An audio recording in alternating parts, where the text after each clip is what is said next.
கர்த்தருடைய பரிசுத்த நாமம் மகிமைப்படுவதாக. Today's promise verse is taken from Psalms 121 verse 4. Indeed, he who watches over Israel will neither slumber nor sleep. சங்கீதம் 121 அதிகாரம் 4 வசனம். இதோ இஸ்ரவேலை காக்கிறவர் உறங்குவதும் இல்லை, தூங்குவதும் இல்லை.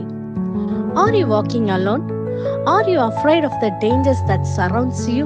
தேவ பிள்ளைகளே, இந்த நாளிலே நான் தனித்து விடப்பட்டிருக்கிறேன், எனக்கு யாரும் இல்லை, என்னை பாதுகாக்க யாரும் இல்லை, இந்த சூழ்நிலைகள் எப்படிப்பட்டதோ என்று சொல்லி பயந்து கொண்டு இருக்கிறீங்களா?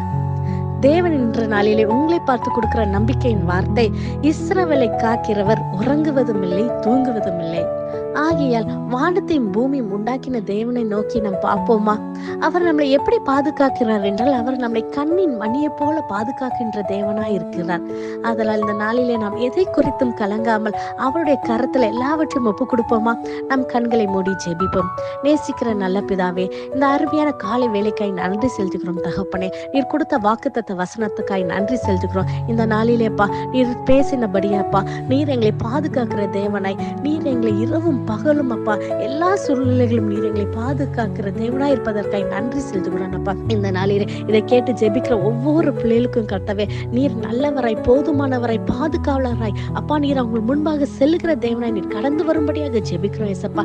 எல்லா காரியத்திலும், அவங்க தொழிலும், அவங்க வாழ்க்கையில எல்லா சகலத்தையும் அப்பா நீர் அவங்களை மூடி மறைத்து பாதுகாக்க வேண்டும் என்று ஜெபிக்கிறோம் ஏசப்பா. நீர் அப்படி செய்கிற பாடியால் உமக்கு நன்றி செலுத்துகிறோம் அப்பா. எல்லா துதி கன மகிமை ஒருவருக்கே செலுத்துகிறோம். இயேசுவின் மூலம் ஜெபிக்கிறோம், ஜெபம் கேட்டபடியால். ஆமென். God bless you.